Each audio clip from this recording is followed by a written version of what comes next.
Hi, everybody. It's episode 486 of PodQuest. Hey! It is Wednesday, December 6th, 2023. I am Chris. With me is Druten. Hello. And Walnut. Hi, I'm here. It's December. It's cold, guys. I hate it. It was pleasant when I was out there earlier. I mean, I just went out. It's 39, and there's no sun usually, anymore. Yeah, that's the problem. It's not that it's cold. It's that it gets dark so early that I hate it so much. Yeah, I'm sure if I went out right now, I would be less happy. Mm-hmm. Yeah, absolutely. I hated it. I hated going out. I had to pick up medicine. I had to pick up dinner, and it was just it was too cold, and I regretted not warming up my my car before going out. Yeah, that was a mistake. So you didn't put your thing in your mouth and push the button? Or under your mouth? No, I mean, my car is close enough to where it works. Sometimes when I'm indoors, it might not work. I'm just making fun of you. You don't have to justify it. I'm letting you know that my car is close. Drew. Yes. Did you know that if you put your button, if you're trying to unlock your car, put your button up to your chin, it actually increases the distance of the range of the button? I have heard / seen this. Okay. Cobb and Erica think I'm weird for doing that. I've heard that it may be. I don't remember if it actually is a thing. I've also heard that the world is flat, but I don't believe it. I'm just saying, you think I'm crazy for doing this, but I've had it happen to where it won't work, but when I put it up to my chin, it'll work. It works. And maybe it's just putting it up high, but even when it's just in my hand up high, it won't necessarily work. It's a weird thing. It's a thing. It's a thing that works. Okay, get it on Mythbusters. I'll what's his name? Is it Alan Pan is his name? I don't know who that is. I think there's a YouTuber he's a YouTuber who bought Mythbusters.com basically. And he bought the copyright to Mythbusters or something like that. Oh, wow.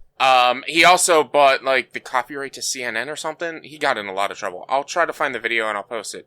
That's actually hilarious. He bought the copyright to CNN. He bought something for CNN. I can't remember what it was. He got in a lot of trouble, even though he legally purchased these things. Got in a lot of trouble, got cease and desist orders and whatnot. But he was one of the contestants when they were trying to replace the Mythbusters. He was one of the contestants in that reality show. And I think he's friends with the actual Mythbusters or one of them. And he does a lot of techie stuff on YouTube that I'll message him and see if he'll do a Mythbusters of, whether or not. Do it, and then I'll believe you. Button. All right. I will. I won't, but I will. It's okay. It's already been done a decade ago. Yes, it actually helps. Really? See? Why, though? They're not 100% sure, but it is likely to do with the electromagnetic waves in your brain and the water molecules in your brain and the radio signal pulling the positive and negative ions in the water molecules in your brain. And so somehow that enhances the signal. I could be giving myself brain cancer every time I do this. I'm surprised it works for you at all. Trust me.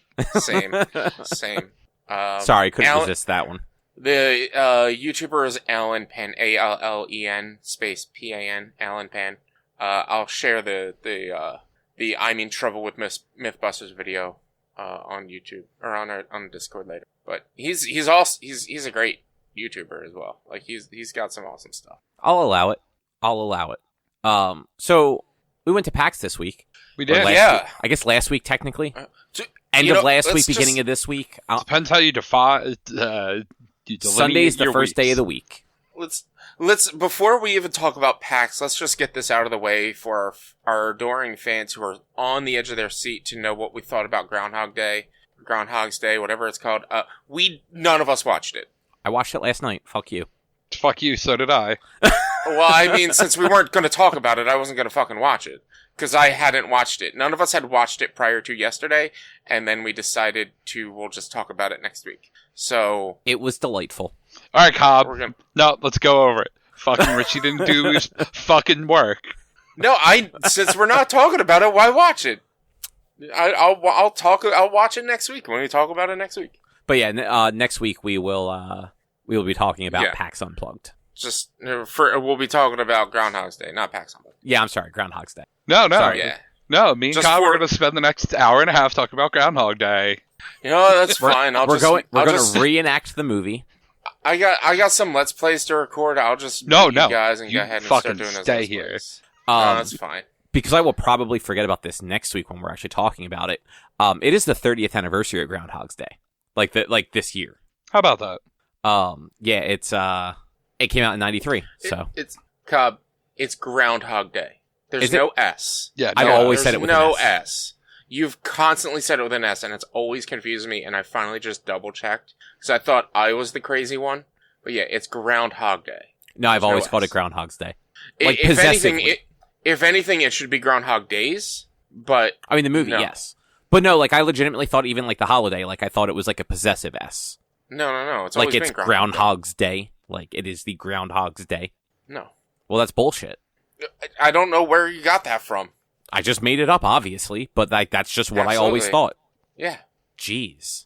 you're so weird. I don't know that I've ever actually paid attention to how it was written or spelled.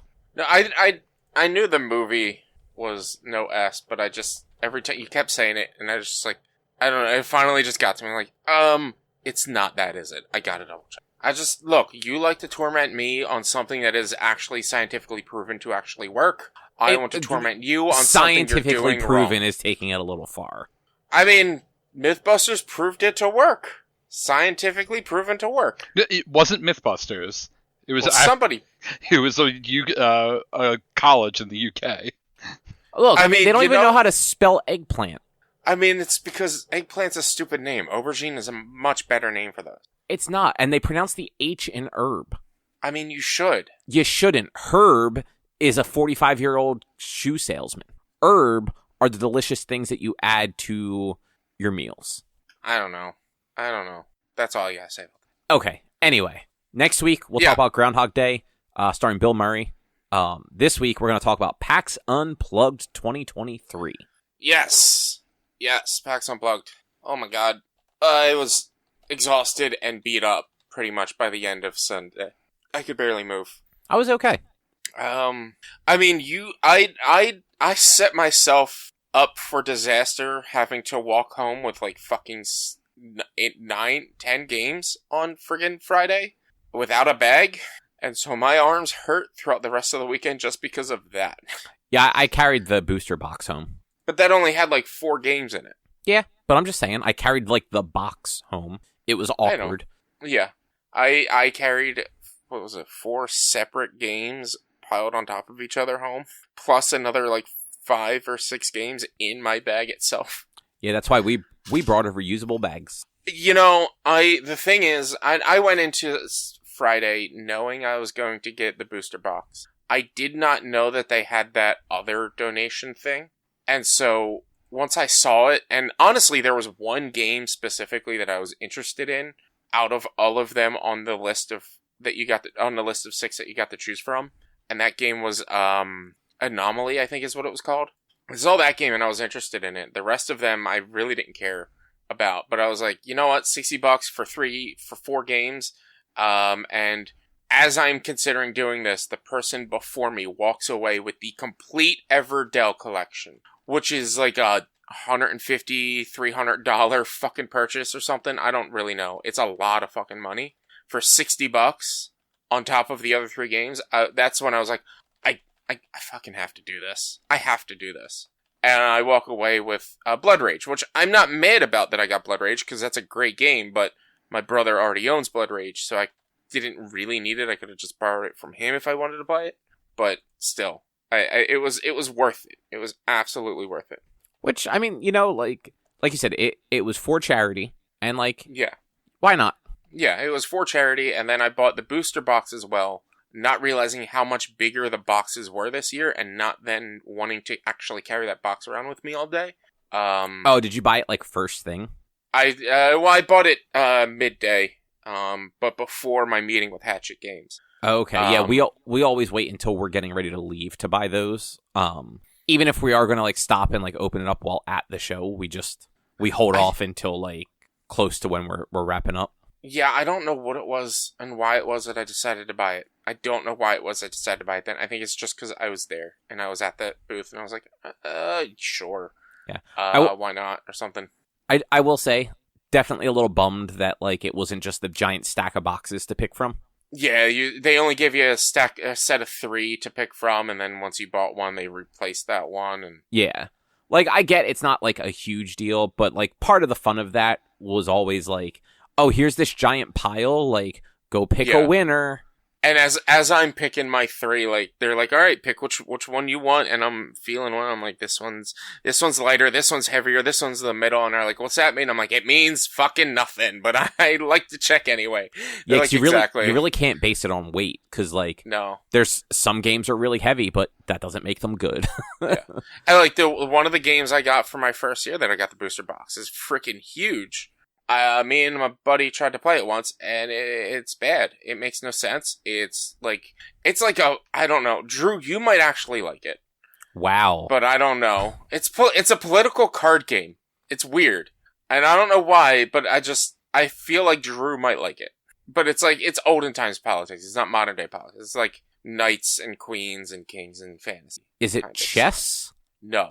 Did you get a chess board? I got a chess card game, yes. Okay. Yeah, we actually only got 4 we got 4 games in ours, but one of them was every possible deck for something called like Yomi, like Yomi, which seems to be some sort of like card battling game, I'm assuming, because every deck is like themed for something different. Yeah. And I was very like, we opened the box and I'm just like, there are so many decks of cards in here, Jesus Christ. You also got the 5 Seals of Magic, which is a game that last year when I opened my box, somebody gave us because they already had a copy of. Oh, I remember that. Yeah. So like when I opened my box last year at PAX, somebody gave us like 2 or 3 games. I think it was like 2 games. One of them, I believe, was the 5 Seals of Magic. The other one might have been Keyflow, or I don't know. I don't know what it was. I remember that person. I don't remember the games that they gave you. Yeah. But, I mean, that one at least looks interesting. The other one we got, I forget what it was called. We played 5 Seals of Magic last year. Did we? After we got it. Yeah, we did. Okay. It was pretty good. I remember playing a game, again, like, I remember playing a game, like when, like, you got your booster box, but I don't remember what the game was, because it was a year ago. Yeah, I mean, it was 5 Seals of Magic, because that has no seal, has no plastic seal around it, so I know that was what it was. But, I guess before we start talking about, like, specifics, you guys have a good time? I had a blast. Yeah. It was nice going around, meeting developers and new people, checking out the new games. There was a lot of RPGs there this year. Yeah, there were a lot of like little like non D&D stuff. Yeah, and like I'm not against an RPG and whatnot, but like I want board games, and there's not a lot of like it's a lot of either card games or RPGs there anymore. There's not really, at least to me, what I'm seeing, not a lot of new board games in a sense. Well, you got to go into the Unpub room. Yeah. But that and the that first look or first play area, whatever that area is, yeah, you're not wrong though. There are definitely less booths like with board games, and I think some of it's like cost and stuff. Like it is much easier to do a like a card game. Well, not easier, but like cost effective to have a card game, smaller box, easier expansions than it is for like a board game with miniatures and all that stuff that people kind of expect from like a game at a thing like this. Yeah. That's honestly why I like the library, because there are so many board games there, and most of them are like there's like a fun smattering of old stuff that you're definitely not finding anywhere, and relatively new stuff that like I'll talk about it later. But we played Nexus Infernum, that one booth that's there like every year that's all gothic and black and everything. Yeah. And they have the Plague Doctor plushies. We got that out of the library and played it, and you know. That's a $60 game that we were able to basically test play first without having to wait for a table to open up at the booth and go through that awkwardness of having them like stand over us while we're playing and like all that weirdness. Mm-hmm.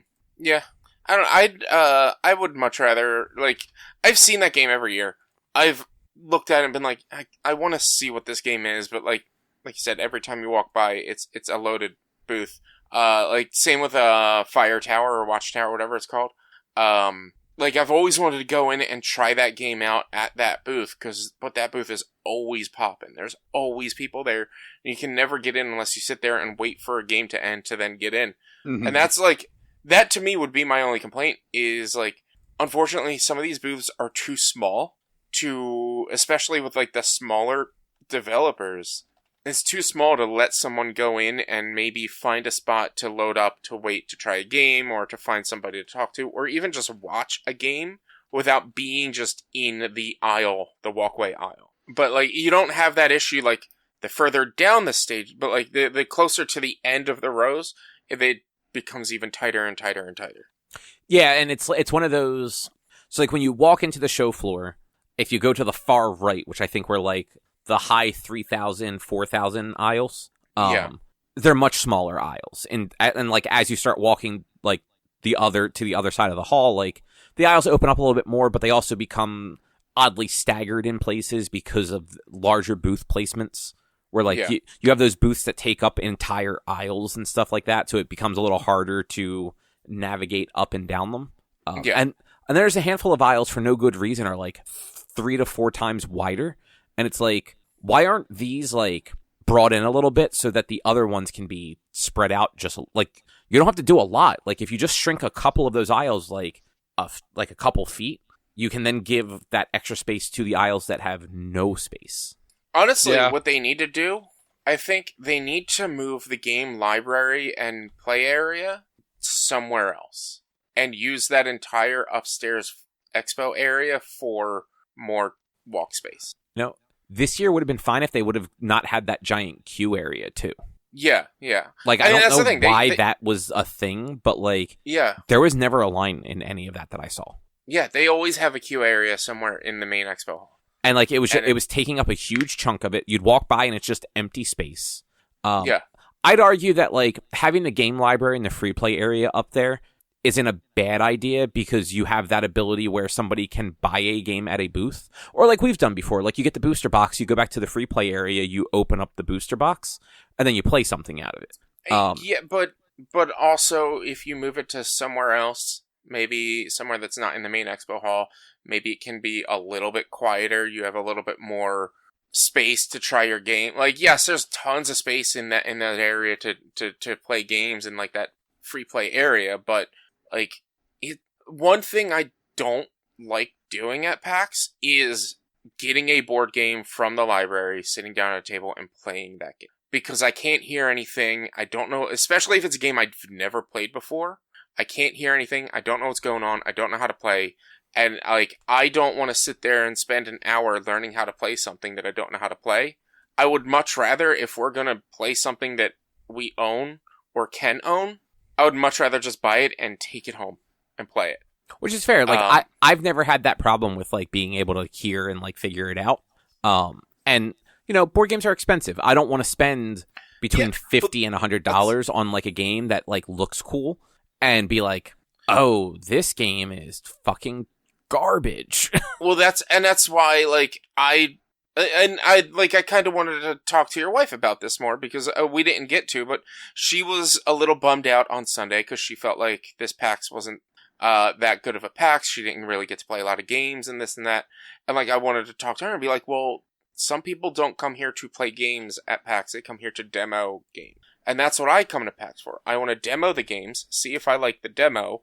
And if I do, I'll buy it and then we can play it at home and the privacy of our own space with some beer or whatever, or just hang out and chill and not be surrounded by a million people. Like, that, to me, it's, I want to learn how to play the game here. I want to be told what the game is like, try it out, and if it works, I'll buy it and I'll bring it home to you. But, I don't know, to me, the idea of spending all that money on a badge to sit there for 3 hours and play a game, like, we could just play the game at home. Well, and to be fair, like, we don't normally spend that long playing a game. It's like, we'll get a game, like, and again, like, these are games I'll talk about more, but, like, we played one game called, like, Karen or something like that. That was only, like, a 30-minute game. So we got that out of the library. We sat down. We played it. Like, it was maybe 40 minutes all, like, from the time we, like, sat down to the time that we, like, got back up. And, like, you know, that was about as quick as it would have been if we would have waited for a demo at a booth. And then, like, the Nexus game, I think we played for maybe, like, an hour and a half, 2 hours. But, like, we were also, like, we were having fun with that. And then we realized, like, oh, it's getting late. We should probably, like, just call it after this turn. And that's what we did. Like, we did not finish that game. It was like, okay, like, we get the gist of this game. Like, we don't have to play this to completion to know if we liked it or not. And it's easier to do that on your own time than to do it on a booth's time, in my opinion. Yeah, I mean, yeah, like, it's a to each his own kind of thing when it comes to this convention, for sure. Like, it's personal, it's also personal preference. I am not good in loud social areas like that. Part of the reason why, as much as I love music and live music, I also don't go to concerts is just because there is a lot going on, and sometimes it's a little much. Well, so, just like, be better in loud, noisy, social situations. God. Fix my brain, and I will. Okay, have you tried, like, just doing it? I have. And the last time I just did it, I got COVID. But also, like, I get, even at PAX this year, there were times that I was walking around and I felt like I'm just walking around looking, and I felt like there's just too much going on, and I needed to, like, step away and just stop for a second. Or I needed to put headphones on and listen to some music or something. 'Cause, like, just the cacophony of crowd noise and everything going on just gets to me sometimes. Which, like, I can understand that. I mean, like, I guess I can empathize with it more than anything, because I don't totally get it, because, like, that stuff, that doesn't bother me. Yeah. But, like, I can, you know, like, everyone has different stuff. Yeah. Like, I don't have, like, social anxiety or anything like that. I just don't like dealing with people all that much, which is why I'm kind of, like, I don't love the demoing at booths part of it, because it's like, it's too much interaction with a person that I don't want to be interacting with, because 9 times out of 10, they're very salesy about it, because obviously that's their job. We've gotten lucky, like, most years we get lucky and, like, we stop at least one booth where either it's like an actual demo of the game, or we're chatting with the person enough that, like, they're not being, like, weird car salesy about it. They're just kind of, like, excited for the game, and that transfers much better. And it's like, okay, no, cool. Like you're actually just into this. Like, yes, please keep telling me about your game. Show me how it works. But a lot of times, like, they're very much, you know, they're there to make money. I get it. I don't hold that against them. It's just not the situation I want to be in. Yeah. I want to look at the thing. I want to read the back of the box. Be like, that seems like it could be cool. I wonder if they have it in the library where I can, like, read the instruction manual and figure it out. Because that's also how I figure stuff out better. Like, I'm not a see how it's done person. I'm a let me read some instructions and then, like, do it a couple times and I'll get the gist of it. And that's like, I'm a learn by taught and doing. I learn better if somebody shows me how to do it, shows me what's going on, and I do it myself. But if I've tried, there are board games I own that I've, like, read the book to try to learn how to play, and I did not understand it. And, like, I would have to watch video upon video upon video of how to play this game, and watch it multiple times to understand how to play a game, because I can't read a booklet and understand what it's telling me to do. I totally understand that. Like, sometimes you have to have the game in front of you, and you have to, like, pick up pieces and move them around while you're doing it.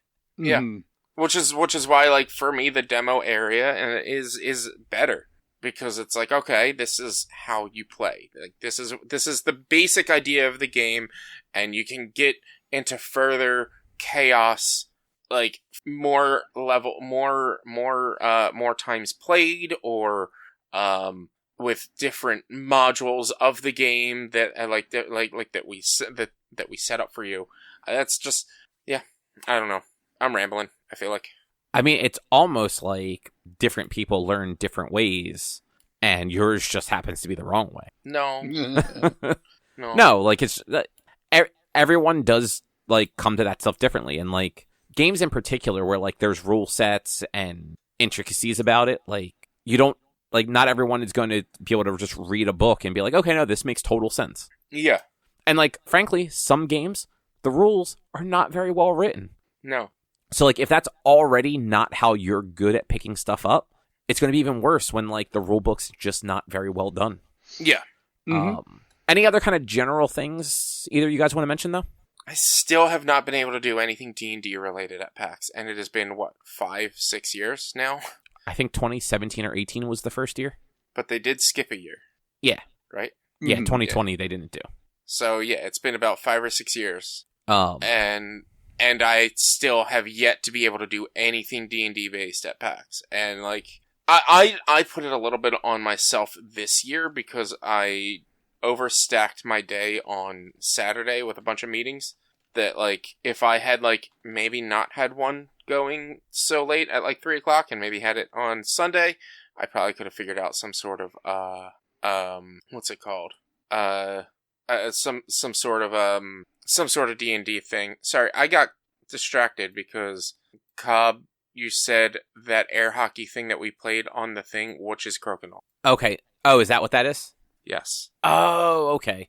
I did not know what it was called, and I just thought of it, so I'm like, let me just add it here, because you guys will know what I'm talking about later.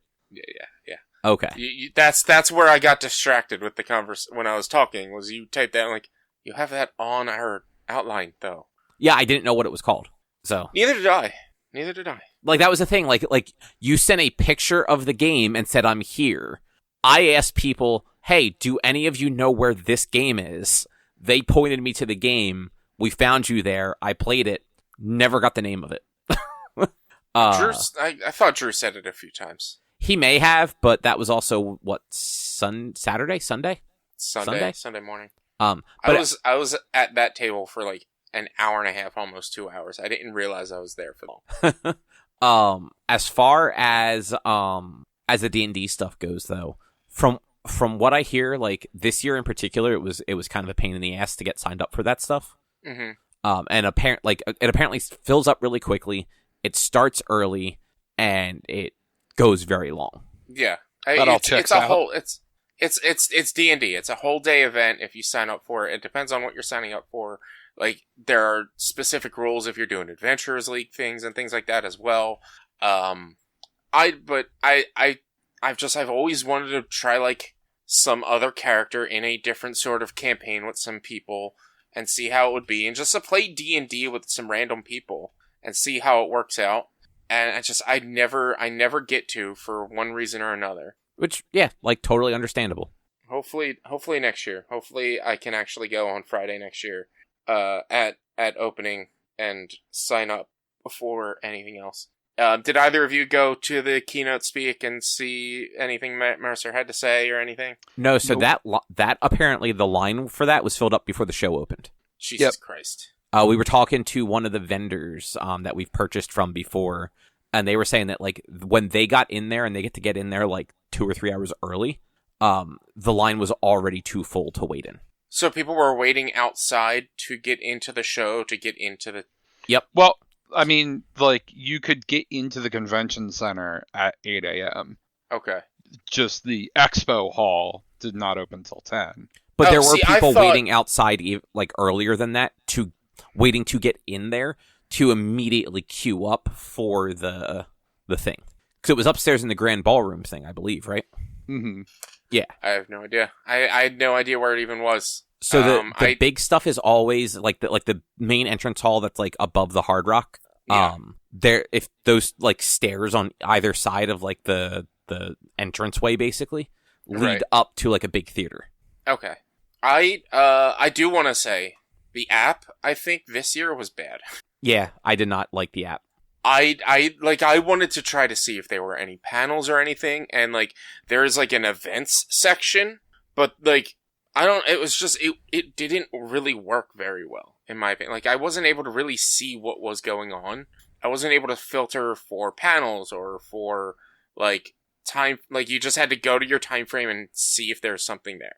And like I don't know, I just thought the app itself, the PAX app, was bad. Yeah, so it's not just PAX. Like the Anime NYC app was equally pretty shit.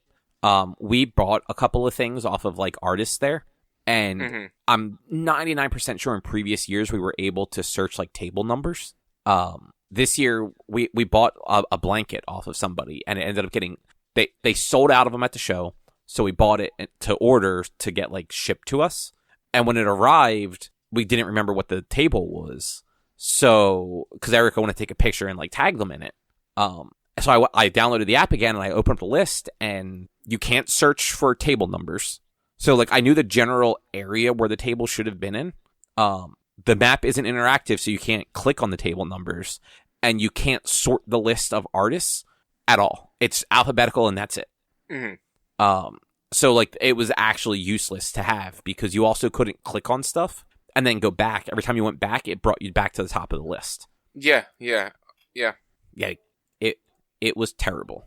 But yeah, the PAX app was not much better. But what you gonna do? I guess we'll start. You guys had some meetings at the Forever Stoked booth. Yeah.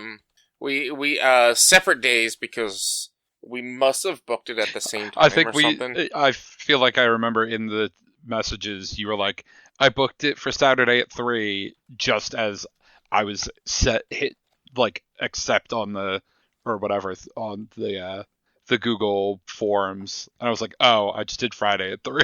Mm-hmm.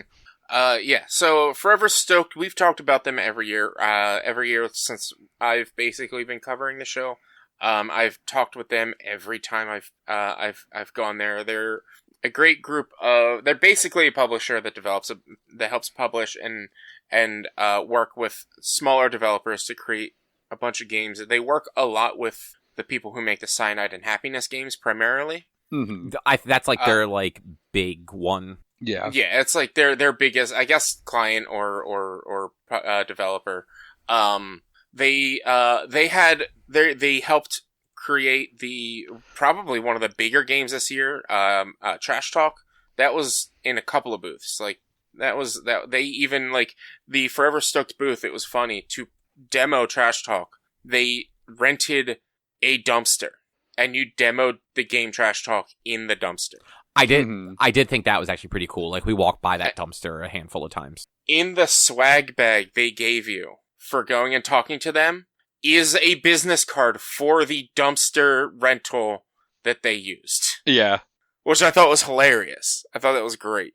But yeah, so they talked to us, they showed us all the games that they've, showed us in past years. Cobb, me and you went to them last year. They had that trivia game where Drew, were you there as well? I don't think I was. No, I think it was just you and I, because there was another group there also demoing it at the same time as us, because I remember there was like that trivia game where you had to, it wasn't necessarily if you were right or wrong, it was how well you could convince others to believe you. Yeah, so it was like, it's basically, you get a trivia question, you answer, and then you have to guess whether or not you're right, whether or not other people are, like, how confident are you in your own response, how confident are you in everyone else's, and if you get it wrong, but people say you're going to get it right, you get points. If you get it right and people say you're going to get it right, they get points, stuff like that. They had it last year, they showed that one again. What else did they have last year? They showed us the movies game, which was made up movies. Up movies. They had that last year. And so, like, the thing with that one last year, at least, like they had the creator there who was definitely just like a dude and his friend who like made a game. Oh, he was there this year too. He was there showing off the game, and I think they have an NSFW version too, like an expansion for it. I'm trying to think what else. And their biggest game that they were showing off was Trash Talk, which last year, Cobb, they told us we weren't allowed to share anything, or we weren't allowed to share pictures of, but we were allowed to like comment on it. This year, it's finally out. And basically, Trash Talk is a pseudo-cooperative game where it's you have one person who has basically a DM shield, and you have a list of cards with words on them. And there are several trash items, basically. And you're raccoons, right? Or possums? The person that is the one person behind the DM screen is a raccoon. Everyone else are possums. Yeah. And so the person behind the screen has to associate somehow items with the cards. And then the people behind the people who are playing against them pretty much have to get into the possum's head, or get into the raccoon's head and guess what items are associated with what words. And every round you add an additional item, there's an additional card. You get one guess for the round. If you get it wrong, if you get them all wrong, you wipe the cards and put new cards out and they try to guess again. But if any of the cards were right, that one stays, I think. I can't 100% remember. Yes. But and they sell the game with just like little trinket pieces, and they even have like a BYOT, which is bring your own trash. That's and so fun. you can like bring other little, as long as you have two similar trinkets or trinkets of similar variety, you can use those as well and keep making the game bigger and bigger and bigger. So yeah, they showed that off a little bit last year. They also, last year, they showed off a game to us that we weren't allowed to take pictures of at all, that they actually let us take pictures of, but we still, even though it's printed on the cards, not allowed to talk about the name. We don't know the name of the game. But it's that Cyanide and Happiness battle game that they had, where it was... Oh, right. And it was like the businessman, and he gets the intern as a helper, or like Zeus as somebody's helper and whatnot. Like, they actually had that game set up and demoing. I've got a couple of pictures of it and things like that. But that was back on there. It just a bunch of, like, I don't want to sound negative by saying it's a lot of the same things that they've been showing the past few years, but like, they do add stuff every year. They do have a new game that they're working on, that we're not allowed to share pictures of, but we are allowed to talk about it. Was it Floppy Nights? Yes. Which is apparently a video game? Yeah, there's a That video is game quite called... the name. There's a video game called Floppy Nights that they have been working with a team to adapt that into a tabletop board game. They don't really have a lot going, like, they were just play testing it and showing, like, demoing it a little bit, but we weren't allowed to share pictures or anything like that, but obviously we are openly allowed to talk about it. If you've ever played Floppy Nights, from what they're saying, people who have played it are really digging the concept of what they have behind this game. I've never played Floppy Nights. I think I wanted to look it up because I totally forgot about it until earlier today, that I wanted to look up and find out if it's free anywhere to play, but I completely forgot.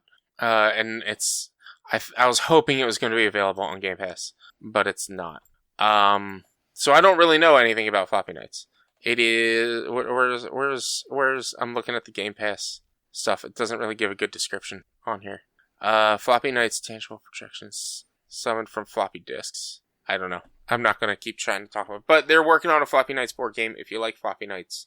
I've never heard of it before now. So honestly, neither have I. I mean, it came out last year. May of last year. Okay. Well, yeah, it was Forever Stoked. They're awesome people. I love meeting with them and talking to them and seeing what they have. One of the other games they were showing off is so they gave us everyone who went and visited, who made a press meeting. They gave review copies of games. Drew, I believe you got Trash Talk. Yeah, I grabbed a copy of Trash Talk. Yeah, and I went, since knowing that Drew had already gotten Trash Talk, I basically picked up their cheapest game, I think, with Heads Will Roll, which is basically a kind of a dice roller. It's a pocket game that you can bring around with you anywhere, where there are there's like a couple of different kinds of die that you roll, and you have to like hit the heads together. So I can't 100% remember how it went. So there's two sets of skulls. They're bronze or gold, whatever you want to call them, and then silver skulls. There is a shield and a treasure chest. You take all the pieces and you roll them all out on the table.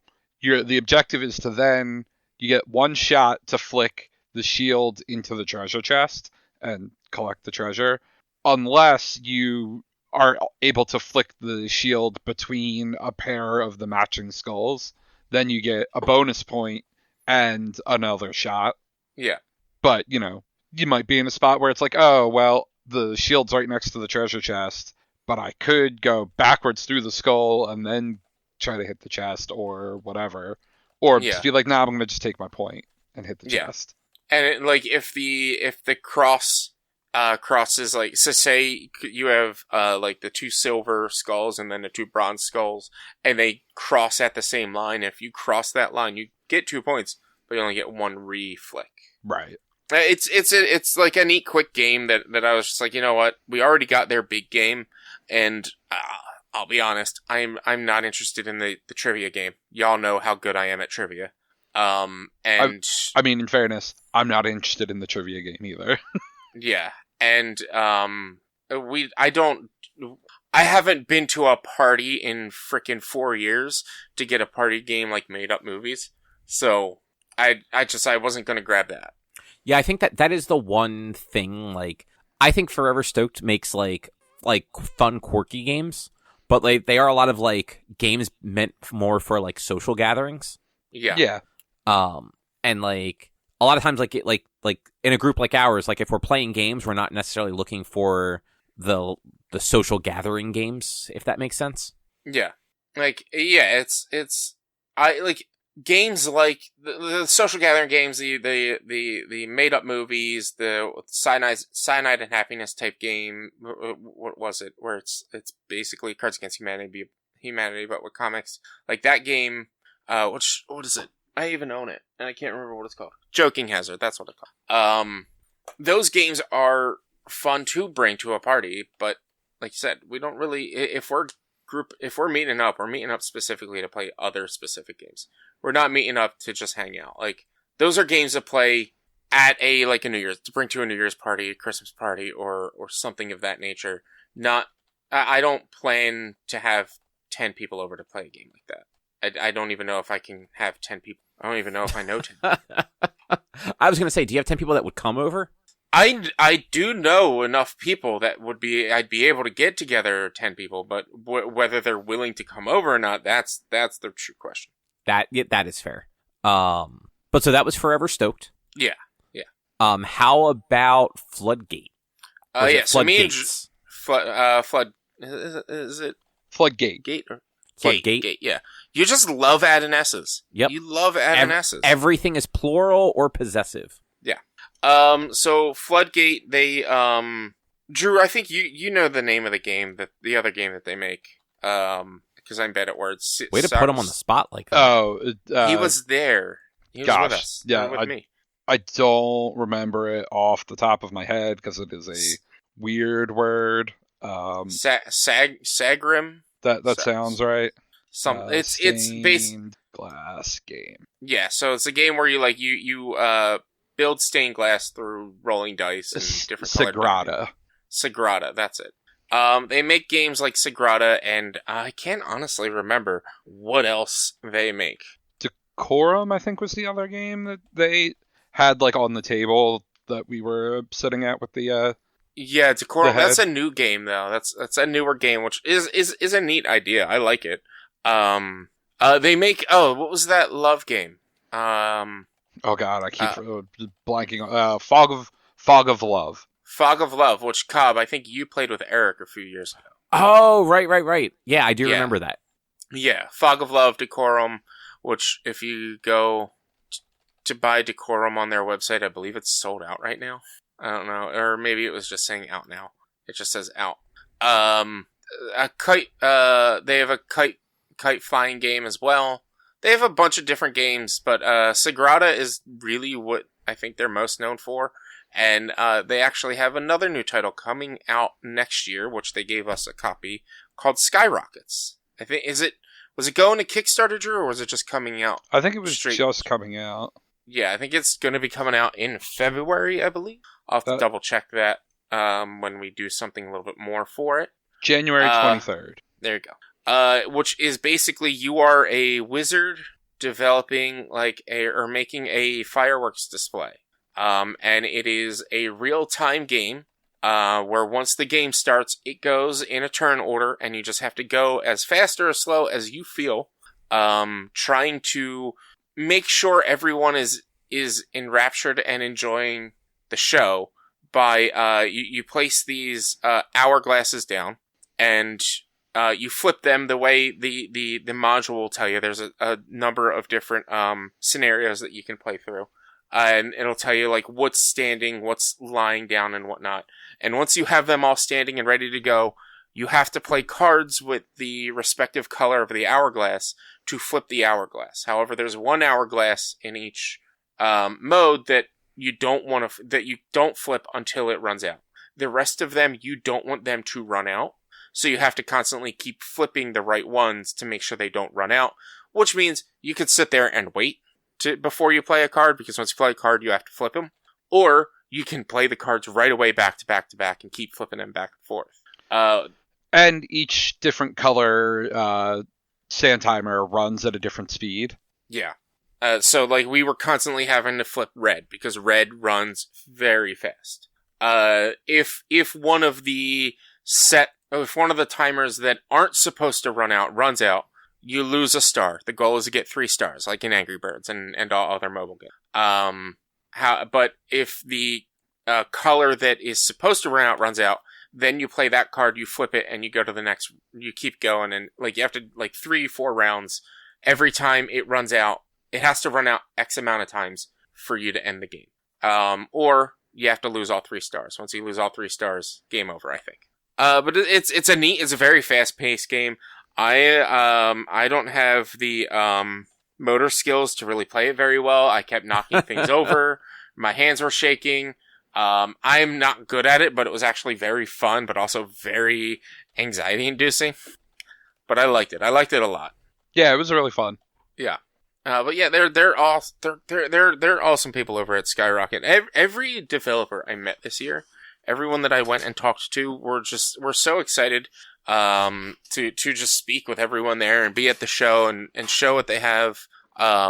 It's just they were all great people to hang out with, and I think Floodgate makes some great games. Sagrada is such a good game. I honestly don't really know much of like their other games, but Decorum, which is their new one that came out earlier this year. And I think there's an expansion coming out, is what they were showing us as well. Yeah. For Decorum. Mm-hmm. What Decorum is it's is it 2 players, I guess? I don't know if it was limited to 2 players, but it definitely is at least 2 players. 2 to 4 players. What was it called? Decorum. Decorum. Decorum. And what it is you have your house, or you have like a board that's your house placed in front of you, and you each get different cards of how to set up a room or your house in one way or the other. And you have to play the cards to like color the bedroom in blue, or put a green lamp in the bathroom, or this or that, or whatever. You have to play these different cards, and without telling whoever you're playing with that you don't want that there, or you do want that there because that's what your card says, you have to respond to them in pretty much a passive-aggressive tone of whether or not that was a good or bad way to play that card. Mm-hmm. So, like, you place the green lamp in the blue bathroom, and you can just be like, why would you do that? So it sims the board game? What's that? It sims the board game. Kind of, yeah. You'd be like, why would you do that? Or, I think this would work better somewhere else, or I don't know. Like, I don't 100% like know like the limitations of what you can and can't say when it comes to the rules. But like it was a fun but potentially argument causing game, depending on how you talk to people, and probably who you're playing with. And yeah, definitely who you're playing with for sure. Yeah. Anything else? And their expansions is basically going to be like a road trip where you have to pack your bags or pack your RV or your car going on a road trip and stuff too. Or that you're moving out from your house, and so you have to decorate the house in a specific way for the buyer and whatnot too. Mm-hmm. It's very cool. Yeah, I mean, it does sound like it sounds like it could be fun, but then like you said, like depending on who you're playing with, like it could cause arguments. Yeah. That was, who was that? That was Floodgate Games. Floodgate Games, yes. I got lost because that Decorum wasn't on the list. Yep, no problem. So now we're up to Hatchet. Hatchet is someone I spoke with T from Hatchet, who I believe they said they were the director of Hatchet Games. Which Hatchet Games is basically the American publisher, the United States publisher of a bunch of different French and French Canadian games. So to be a lot of the companies that Hatchet works with, they're unable to get the games properly released over here in the United States. So Hatchet works with them to be able to get the game imported over here, and then basically Hatchet is the one who publishes it and sells it here in the States, but the other teams develop it. They make a ton of games. One game that I really caught my eye there, that I wasn't going to ask for because it was going to be so expensive, I'm sure, because it's a licensed game. There's a video game called Northgard that I'm interested in playing the video game of that I've never played. That they have a board game version. But they have there are a ton of different games, or they have a ton of different games, a ton of different styles. And they gave me actually 2 games to review. The first one, it's Rawa, I believe is how it's pronounced. Which is that's how I would probably say it. Yeah. Which is basically like an engine building game. So you have to basically collect an economy of resources to be able to change what resources you get based on your play mat, to be able to purchase different things and complete different things to score and win. Similar, like not exactly like Catan, but like anything that has that sort of like even like card what is it called? Deck builder games and things like that. Like those are like engine building games. This is something they taught me because I even told them, like, I love board games. I don't know the terminology, and I'm like, I like deck builders. I like deck builders are engine builders, and that's basically what this game is. But it's not a deck builder. It's you have a whole play mat, and you have to get points. Haven't been able to open it and unlock, open it and play it, but it looks pretty cool. I like the art style of it. I like the look of some of the characters on here. That we are definitely going to give it a shot and play. The other game they gave me to demo out for them is Gosu X, I believe is how you would pronounce it. This is more similar to your card game that you got, Cobb, in your booster box. It is like it's a card battler game. Oh, is that the name of that? Is that what the name of that AR game is? Is it AR? That one that you were looking at when you were over? No. Oh, you're talking about the Yomi game, the one that we got all the packs of? Yeah, the Yomi game. Yeah. Okay, I thought you meant that other game that I said we had 2 copies of. No. Yomi. The Gosu is like Yomi, where it's a card battle game.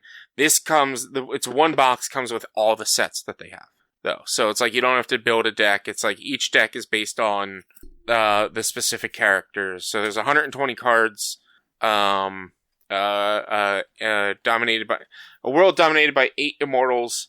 Gosu X is a combo card game in which players build up their army using the cards from their deck, made of 3 clans. At the end of each round, a great battle takes place. The player with the highest military value comes closer to victory.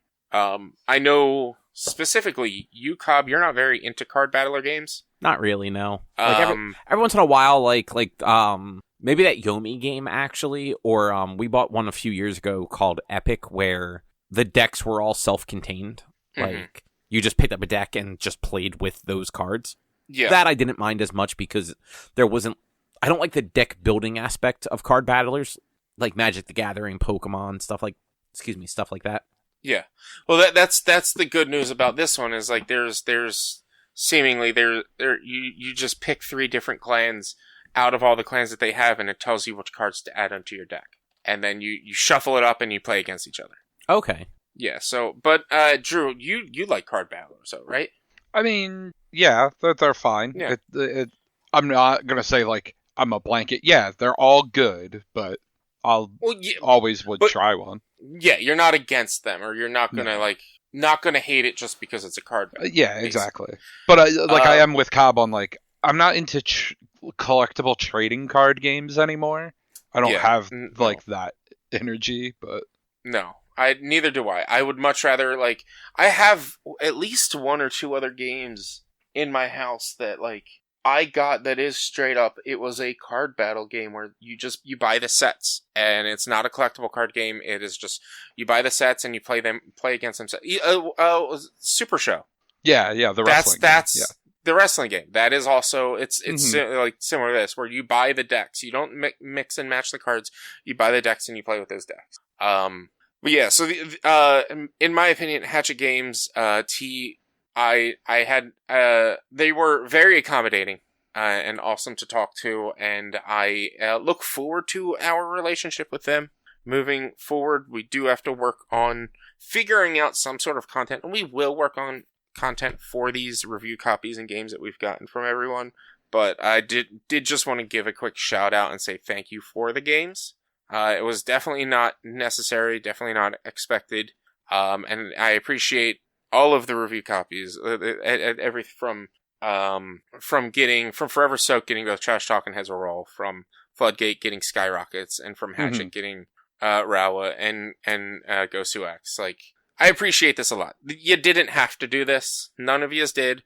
And I promise you, we'll get something out there with these games. The best thing I heard was pretty much from everyone that I talked to, when it came to making further content with the review copies. Like, especially T, they said, don't break your back on this. This is a hobby. This is your side project. Get it when you can. Get it done when you can, and send it to us when you can. And they turn around, like, if you reach out to us before you get anything out of what we already sent you, then we'll probably be like, well, what have you done for us yet? But if you start working on things and you get it done, and we might be able to work together, which I'm like super excited to work with more developers. And then they even said, if you get a game that you don't like just because you're not vibing with it, don't trash it. Let us know you're not vibing with it, and we'll work with you. And so, like, Gosu X might be one of those games where it's like, all right, if none of us are really vibing with it that much, it might be one of those games where we reach out and be like, hey, you gave us this to review. We're not really sure how we're feeling about it. But I super appreciate meeting with everyone I met with. There's one other developer I met with this weekend, which is Gamey. But they were all super accommodating. Even at Gamey, they were accommodating. But I really do appreciate the review copies that they gave us. It was awesome. Definitely not needed. Did you want to talk a little bit about Gamey now? Yeah, I'll talk about Gamey. Gamey, I spoke with them Saturday morning. They were super awesome and accommodating, because I was 15 minutes late for my meeting because the trains were running slow, and it was a shit show to actually get into the show on Saturday morning, because it always is. And then they also moved their booth. So their booth was like 4260, but the row 42 only went up to like 4250, and they moved like the last couple of booths over to the side by like the 38s, where it was like along a line, it's like the back end of the row. So if you're at 38 and you walked all the way up, and then there was a bunch of booths like at the end of the line, just facing towards you and not in the line, if you get what I'm saying. Apparently before, I guess just before the convention, they didn't have a spot for the enforcers to hang out in, so they needed to that set that up. So all of the printed material for the show would have had the map show that that row 42 went all the way up to like 4280 or 4290, whatever. But it wasn't until you looked at the map on the app where it updated that everyone was moved somewhere else. Or some people were moved somewhere else because they needed a spot for enforcers. Gamey, though, they were so nice. They were so nice. They were like, come, sit down, let's talk, have a bottle of water, offering me, like, if you ever need a place to, like, hang out and relax at the show and you want to come back here, come on back here. We really appreciate you being here. Like, they were super nice people. I feel bad because I don't remember the owners' names. But they started making games during the pandemic. It was their pandemic project. And one of their first games they created was the game that I bought from them, Ray Racers, which is basically a combination of Tron with, Drew, what's that dragon game that you... Sorrow, yeah. It's a combination of Tron and Sorrow, where, like, you're trying to lock people in and make them, instead of, like, not cross paths, you're trying to make them cross your your path to crash so that you win and last person left wins. But the game they were showcasing mostly this year was a new game of theirs that was just recently released within like the past few weeks, and like they chose specifically this time and PAX to release it because it's called the Tree Trimming Game. And it's a Christmas game where you set up the board and you lay Christmas tree ornaments all up and down the all around on the board, and it's just like the same decorations can't be touching each other in any of the directions, up, down, left, right, and diagonally. So you need to make sure to put them in the right spot. And sometimes when you fill a spot, you have to go read a card, and it's just like a general Christmas question, like which dessert do you like more? Fresh sugar cookies or apple pie? Or how many reindeer were there? Or is it like, it's a very family-friendly, kid-friendly game. And that's what they said that they strive to do, is to make games that are quick to pick up, family-friendly, kid-friendly, so that everyone can play them. And they were super cool, super accommodating, and I really like the idea of Ray Racers, so I bought that from them. I haven't had a chance to play it, but it looks pretty cool. It's got some pretty colors. So yeah. What? It's just like, it looks cool. It's got pretty colors. I like it's similar to that Sora game. So I feel like you guys would like it too, because you guys like that Sora game. The only thing is each I don't know what I'm trying to say. But yeah, it looks cool. I wish I would have been able to play it. I wish I had more from them. I need to do better next year. This is just a note to myself. I need to like take notes, write things down, record things or something like that. Like get an audio recorder to record what they're saying or something, so that this way I can like re-listen to it and take better notes. Cause when I'm there, I give them my attention and I pay attention to what they're saying and I listen to them. But like I've already said, when it's loud and there's a lot of noise going on, it's like, I have to focus on listening to them, because if I focus on writing, I'm not going to listen.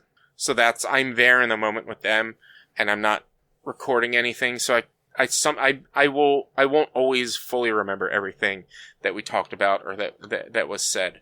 So that's just a complaint on me and not a complaint on anything else. It's just, I agree that it's a complaint on you. I gotta do better is what it is. You do. You gotta get good. I do.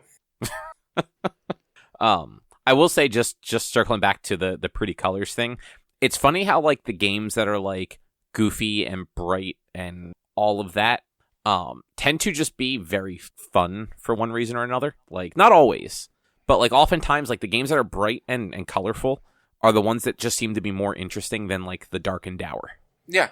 I mean, the dark colored games, the dark and dour games are usually more strategy focused and more like adult oriented and hardcore, whereas the bright colored games tend to be more family friendly and just like, hey, pick this up, play for 20 minutes, half hour, and you're done, and everyone can play. Mm-hmm.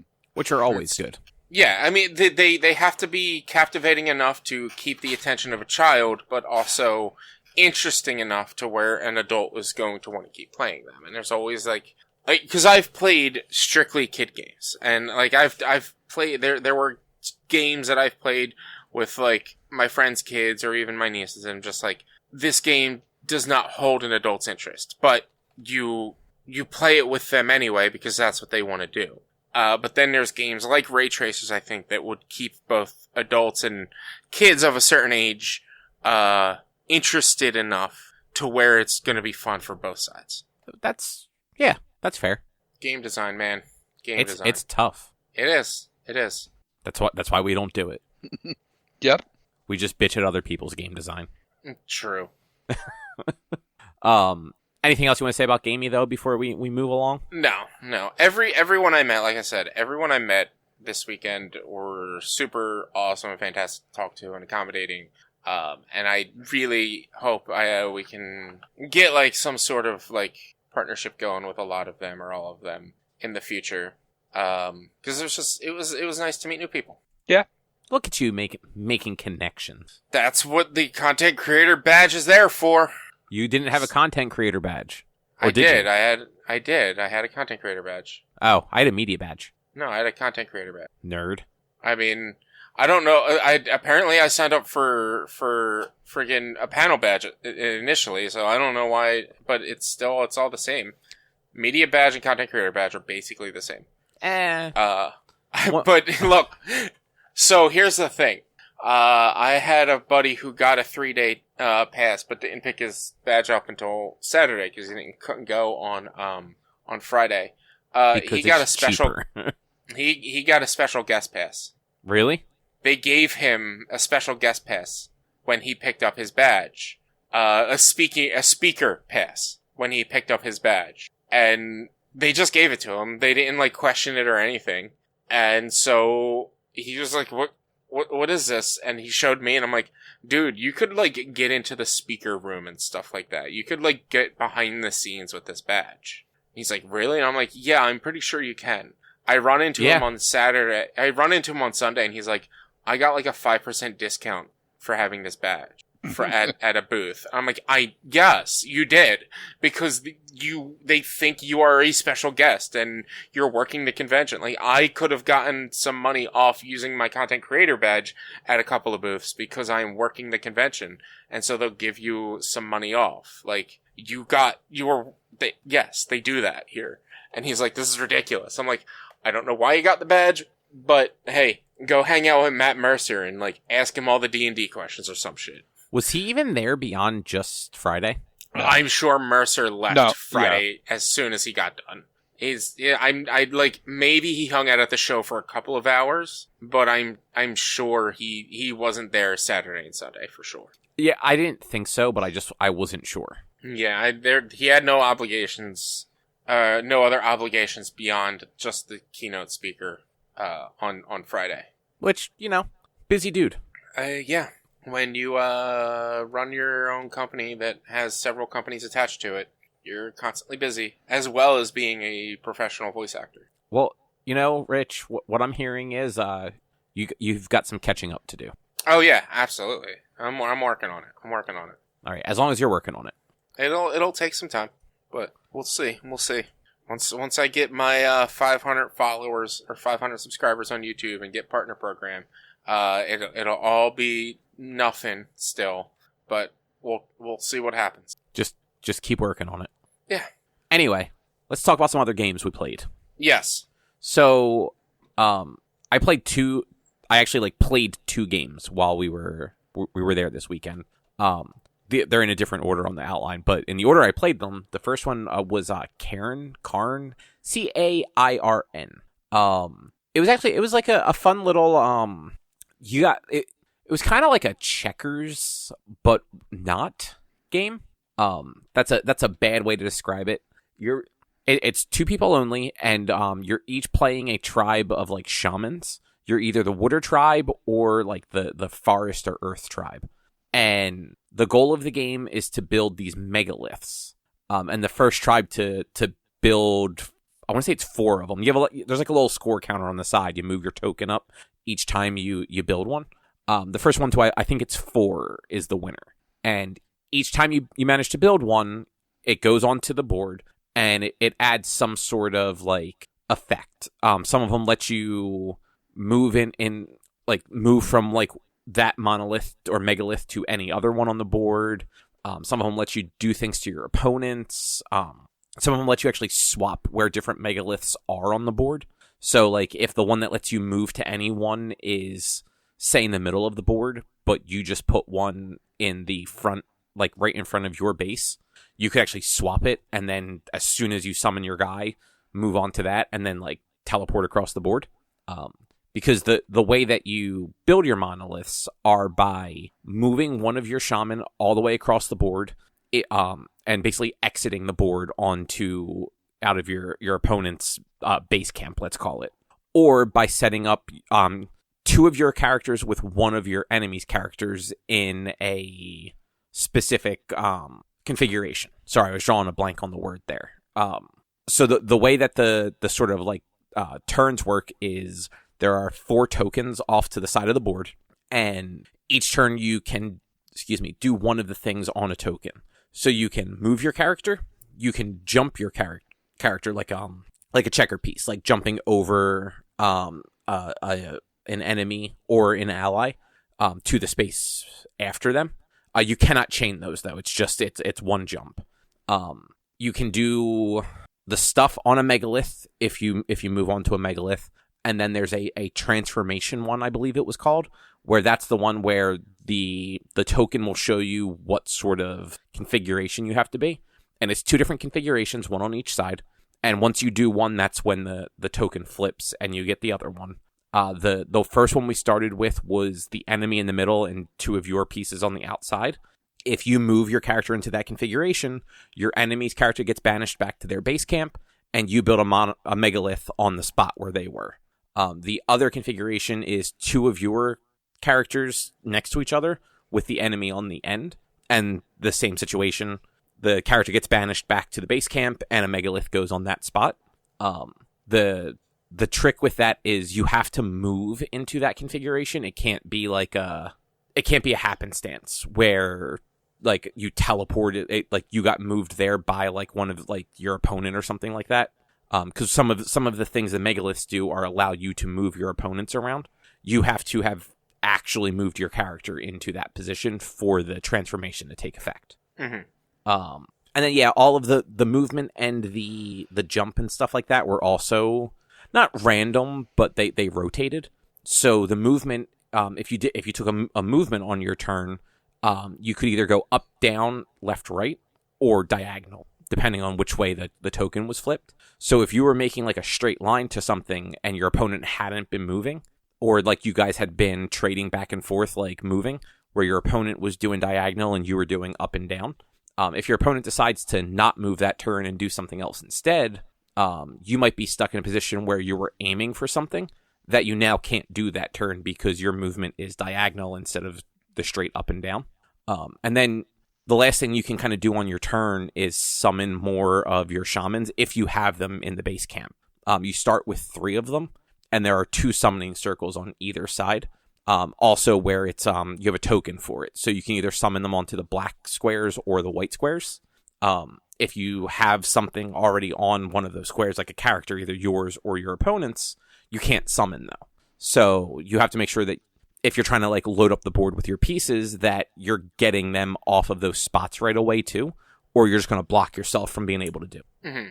And like I said at the beginning, like it was a quick game. It took us maybe 40 minutes start to finish, and that's like unpacking the game, reading the rules, moving stuff around to figure out what it all meant, and like playing a round of it. And Nice. And because it was a little like, it's not random, but it's not as strategic as like a game of chess would be. It actually ended up being a very close game. And if I remember correctly, Erica actually won. And we almost missed it. You let a girl beat you. I'm kidding. That's sexist. That's why I said I'm kidding. I'm going to cut this out, and that's all that's going to go up. And it's just gonna be me saying you let a girl beat you for a podcast for an hour and a half, right? Yep. Okay. But yeah, so it just happened to be that the turn before she had moved herself into the configuration for like banishing me and summoning a monolith, but we hadn't paid attention because it was a diagonal, and there were other pieces involved too. So like she had another character on her other side, and I think I had one more next to me. So like there was enough stuff kind of like bunched together that neither of us noticed it at first. And so like I did my next turn, which wasn't moving those characters. She started her next turn, and I'm looking at the board, and I look over at the transformation token, and I'm like, oh, you won, and we just missed it. Nice. Yeah. But yeah, it was like a fun little game. It's from 2019, so it's relatively recent. Yeah. That reminds me of a game Eric got, I think it was like second or third PAX, where it was a chess game, but it was like the board was broken up into 3 boards, and it was past, present, and future chess. And so if you did something in past chess, it would affect future chess and present chess and stuff like that. I can't remember what it was. I know the game you're talking about, Yeah. but I also don't know the name. But I've seen it. It seems like a very cool game, but I've never played it. It sounds familiar to me too, and I can't place it.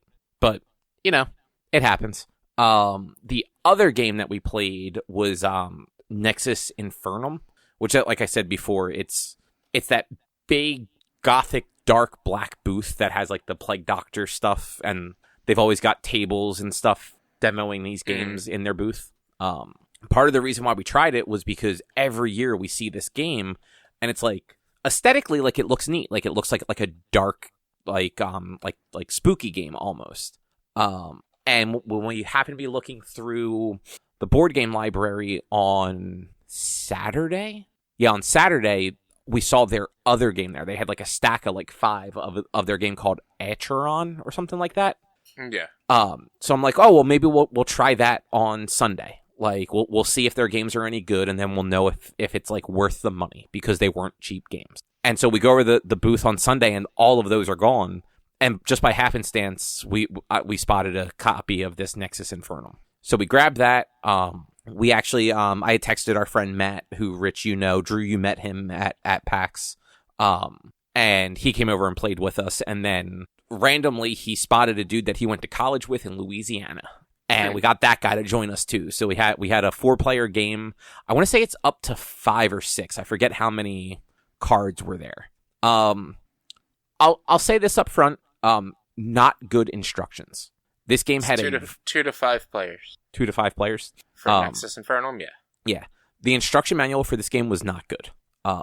The one picture they had of the board didn't have everything labeled, and didn't really have it wasn't a good picture, like good angles of anything. So, and the game had a lot of pieces, like a lot of tokens, a lot of like things for standees, and not having some sort of reference for what the fuck they are. It was very hard to like figure out like how to do the initial setup. Mm-hmm. Like it probably, and Rich, kind of like to like one of your complaints earlier, it probably took us, I don't know, half an hour just to figure out how to play. Yeah. Because of just how bad the instruction manual was. Yeah. Half hour just to figure out how to play, and then you get into it, and it's still going to be like at least another half hour to understand how to play when you're playing. So that half hour, that's also what I mean. Like, it was a half hour of like figuring out what the stuff was and what it meant to play. Mm-hmm. But like once we figured it out, and Drew, you were there for at least a good chunk of that part of it. Mm-hmm. It like the game made sense. Like once you kind of understood what it was trying to tell you to do, you just had to do a couple rounds for it to actually make sense, which happens in a lot of games. But most games have better instructions with like, at the very least, pictures in the beginning of it pointing out what the different components are. So you can be like, cool, I know what these are. Right. The best this had was like on the back, it listed what was in the box. But when it's like 40 of these tokens, 30 of these tokens, 50 of these tokens, I'm not counting the fucking tokens to figure out which ones are which. Like, I'm just going to hope for the best. Mm-hmm. If they would have had little pictures next to them, it would have been easier. But that aside, like, I thought it was a fun game. The sort of like scenario for it is you are a necromancer, and you're trying to like summon the energies of like the undead realm or some nonsense like that. So you have 6 little skeleton warriors that you can summon into the game. There are a slew of demons that you can create PAX with. And the whole idea is you are trying to gather Nexus energies from these portals to either create PAX or to do other things during your turn. So there were I think there were 5 portals in total, and basically each turn, the first thing that each player does is they would roll the portal die, which was a 6-sided die that had, there were 6 portals. There we go. 6-sided die that had like the icon of each portal on it, and then they would roll 2 4-sided die that were the different colors of energy that you could get from the portals. And it would basically be like, if you rolled like blue and green and the knife portal, you'd put 2 blue and 2 green energy onto the knife portal, and that would kind of be the pool that you could then channel from if that's what you chose to do on your turn. And then the rest of your turn, you had the options of trying to summon one of your skeleton knight guys onto the field, moving a skeleton knight guy, fighting somebody else's skeleton knight guy with yours, or channeling. And channeling is what lets you take some of those energies from the different portals. The way that they set up the summoning part of it, though, is each of the skeleton knights, you had to roll slightly higher to be able to summon them. So the first one was just basically any roll was going to get it, because I think it was either 0 or better or 1 or better. And then each one was 1 more than that. So by the end, you had to roll a 6 to be able to summon your last guy. And it's just 1 die, 1 6-sided die. So it's not like it's you're not getting like 2 rolls and like best and like adding them together. The best you could do was, if you had the energy, you could spend 1 of the energy to roll a second die, and if that one happened to be a 6, you got it. But it was still not adding anything together. And that was basically the game. It was a lot of like rolling die and matching stuff up. It was never cumulative rolls, and it wasn't necessarily higher wins either. If you're doing combat, it was just 4. You had to roll a 4 or better. So if 2 people were battling, and the aggressor in the contest rolls a 6-sided die, the aggressee rolls a 4-sided die. If they both roll 4s, both of their characters get sent back to the board to be summoned again, and that's it. If the aggressor rolls a 4 or better, and the aggressee doesn't, then only the aggressee's piece goes back, and if that aggressee has any of the winning token things, I forget what they were called, one of them gets given to the winner. But it's kind of like, it's not just we're both going to roll a 6-sided die, and whoever rolls higher wins, like a D&D or something like that. Yeah. Which made it a little more interesting. And then you had your demons that you could summon, that every time you summoned 2 of the same type of demon at the same level, you unlock like a perk on your board, and everybody had the same perks. So it was like, you get to roll that extra summoning die right away. You get a +1 to your attack rolls, things like that. Like nothing major, but things that could actually impact the game pretty heavily. And then the last piece were the level 3 summoning things actually became like your familiar or something like that. So they didn't give you anything special, but you did, you got some sort of bonus from them. So like the one that I summoned gave me a +4 to like my winning points. So I ended up winning because I had that +4. Mm-hmm. Overall, like, not a bad game. I would play that game again. I would not buy that game though. Like, no, it's not a game that I feel like I need to own for $60. Like, if it was like half off or something like that, I'd pay like $30-$35 for it. Because I do think it was fun. It would definitely work as a 2-player game, but like 3 to 4 is probably the sweet spot for it, because if it's just 2 players, you're only ever going to have one person to aggress against, and it's not going to be so much a strategy of, well, let me like attack this person and try and get them off the board. It's just going to be, let me just keep summoning stuff so that I have the most and hope for the best from there. Mm-hmm. But like 3 or 4, you get a little more tactical with it, because you're getting more energies are being summoned into the game. There's more people to kind of watch out for. Becomes a little more strategic. Yeah. Mm-hmm. Yeah. Makes sense. But yeah, like, not a $60 game for me, but like still fun. We did run into somebody when we were actually, so we bought 2 games that like we have just seen and thought looked cool. We bought that sushi boat game, mm-hmm. which it's supposed to be like a sushi conveyor belt game. Okay. And like the things glide really nice on there. And then the other one was we bought Fire Tower. Yeah. Yeah. I keep wanting to call it Firewatch because of the fucking video game. I get you. I get it.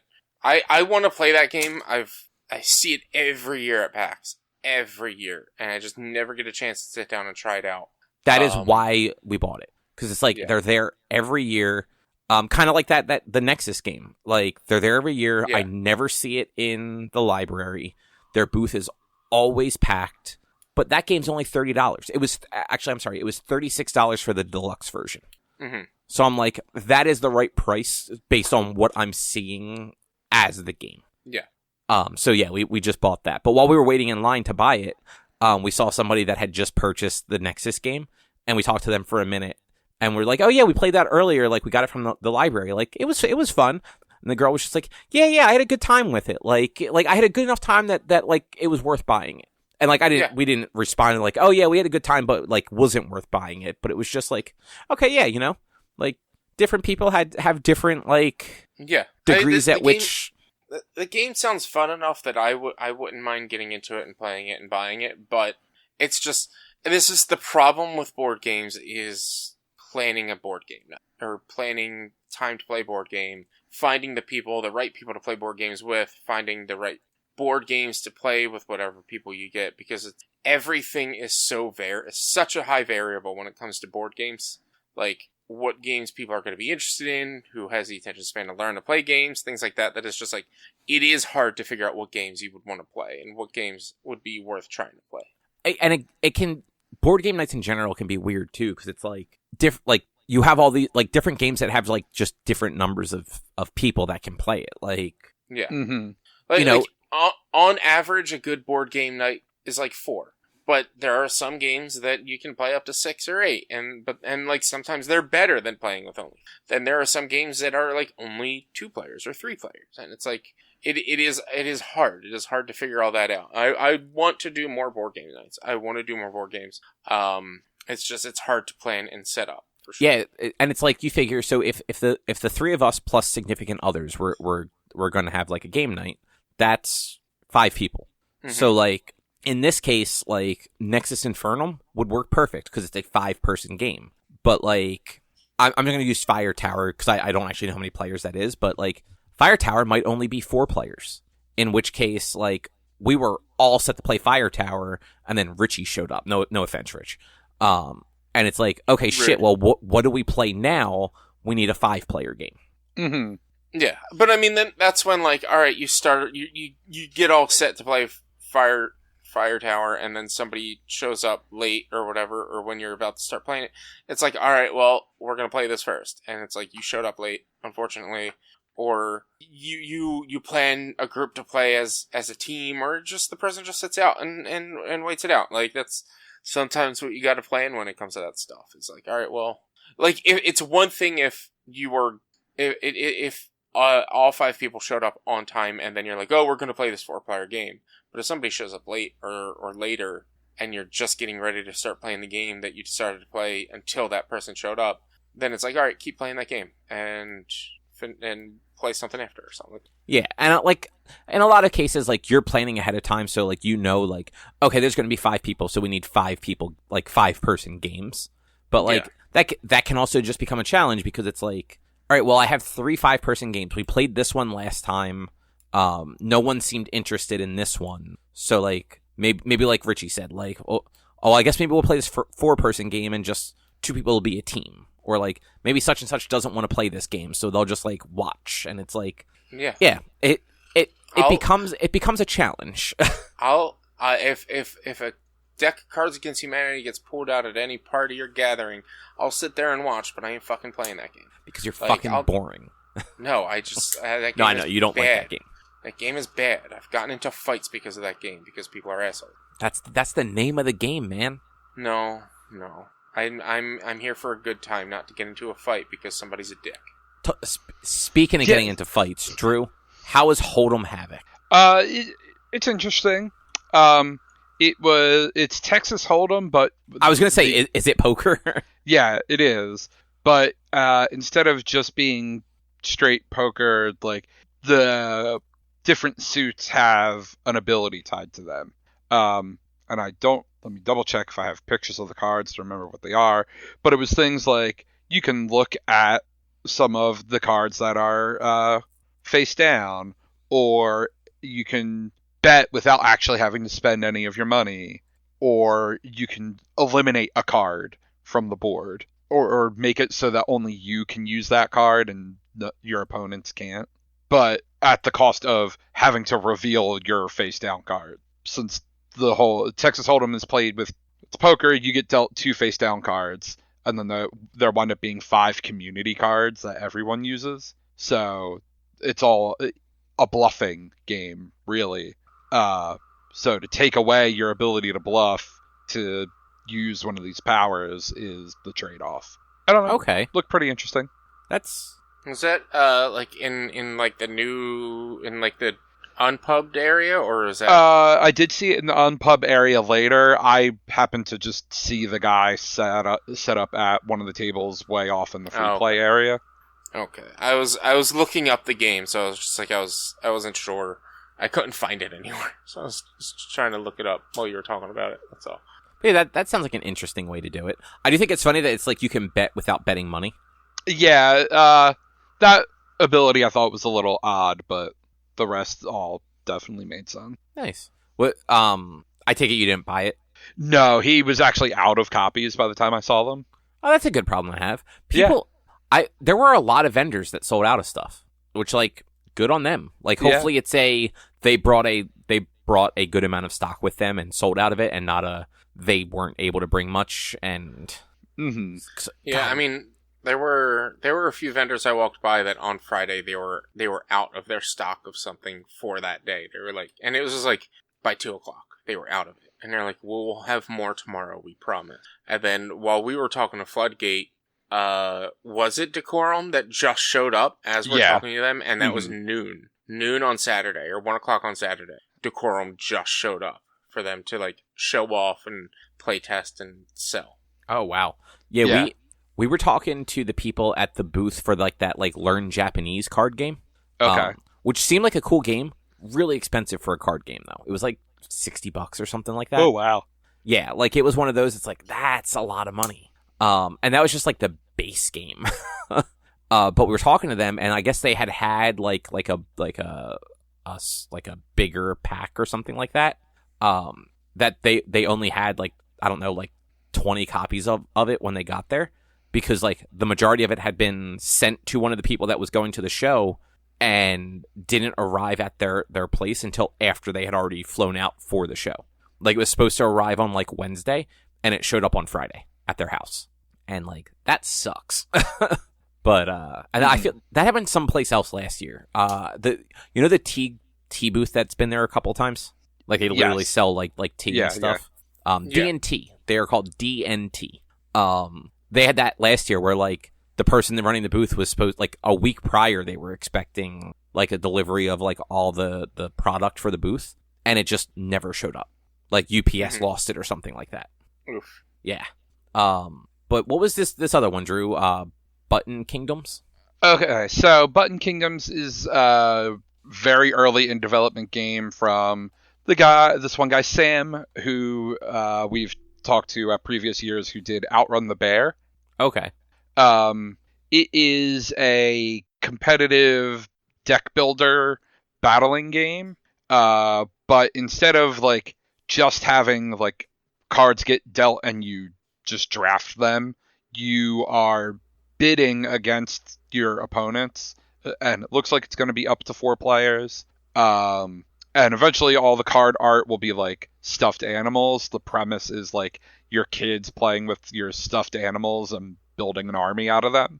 Okay. The other thing about it is you'll have tokens that you can use to essentially bribe the card to go join whatever other team. So if someone puts a bid on this one card, you can put your bribe token on there, and if nobody else puts a higher number bribe token, you will take the coins, but they will get the card instead of the coins or the buttons just going off to the middle. So that's how the economy gets a little spread out. And then you'll play your cards from your hand, and they'll have a different ability to like do damage or destroy a wall or a toll that your opponents have built, or give you more buttons, things like that. And the objective is to just eliminate your opponents. Which I mean, like any good game, eliminate your opponents. Yeah. Yes. And I mean, it was clear that as you're building your deck, the damage starts to like really exponentially grow. Like I wasn't playing. I got there as he was like just starting a demo with 2 people, so I just watched them play. Like the first turn, they were like people would do like 3 damage. By like the 4th turn, it was like 15 damage, and so it's like, oh geez, yeah, this is gonna. The 35 health seems like a lot on the first turn. Maybe not the 4th or 5th turn though. Mm-hmm. Yeah. But like I said, it was very early on. Everything he had was like placeholder art and names. He was definitely looking for feedback on stuff, and based on how things went with Outrun the Bear, I imagine that probably won't be a finished game till like 2025. But I mean, games take a while. Yeah, but I'm sure he'll be there next year with a way more fleshed out version of the game. Like more of like a prototype versus like an alpha version. Yeah. Nice. And then all 3 of us actually played this Kronkenhole game. Crokinole. Is that how you say it? Yeah. Kronkenhole. Look, at least I knew I didn't know what it was called. I didn't destroy the name of that Kronkenhole. No, I said Crock-in-hole. There's not even an H in there, Cobb. There's you added an N. There's an N right there. There's an N. There is no H. No, but you said Kronk. Cronk in hole. No, I said Crock-in-hole. Oh. Oh, you said hole. You did Anyway, say yeah, hole. Crokinole, which apparently isn't a new game. I've never heard of it before. I've never seen it. I was very intrigued. It's interesting. They've literally had that a massive area for it every year at PAX. I've never noticed it before.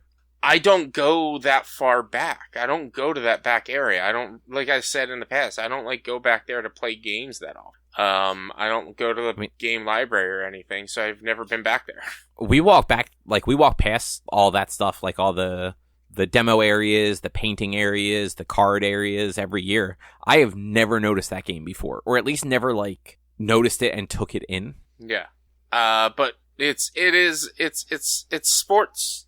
It's air hockey kind of. It's more like curling. Yeah, it's a little curling. It's interesting. See, I didn't think you've ever heard of it, Drew, because when we talked about it on Saturday, I was just like, I want to try out that game, and you didn't tell me that you knew what it was called or anything. And you're just like, oh yeah, if you get a table, let me know, and I'll play it with you or something. Like we talked about like getting a table first thing and playing that game on Sunday. That's why I went there, because we had talked about it Saturday to do that on Sunday. But it's a very simple game to play. It's just, I would never get that game. Because you have to have sand on the board to make sure that your pieces glide well. And I don't want to have to deal with all that sand in my house, or getting on the floor, or making a mess all over the place, or the fact that like you can't really clean the game up. That was actually my complaint. Set up. Yeah. Like it's less of the sand being an issue, because like it is in like the little groove, like it's not getting everywhere see, it's not that much sand, but like the fact that there's no way to really like, it doesn't break down or anything. It's this giant wood table. Yeah. Yeah. Like if you know you have space to have this giant wood board on a table to always have out and play this game, and like in like your downstairs game area or something like that, then great, get it. Also, the boards are like expensive as fuck. Yeah, I mean they're big wood boards with like the runner and everything. Like that like it was a nice game. Yeah. It was a fun game. If you don't know how to play Crokinole, I really don't think us explaining how to play Crokinole without having an actual showcase of what it looks like is really going to do it any justice.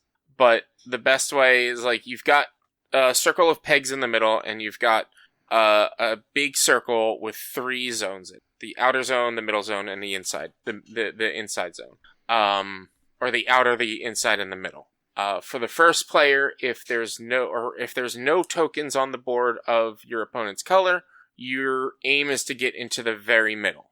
And we should also say there, in the very, very middle is a hole slightly larger than the discs. Yeah, is like a bullseye hole.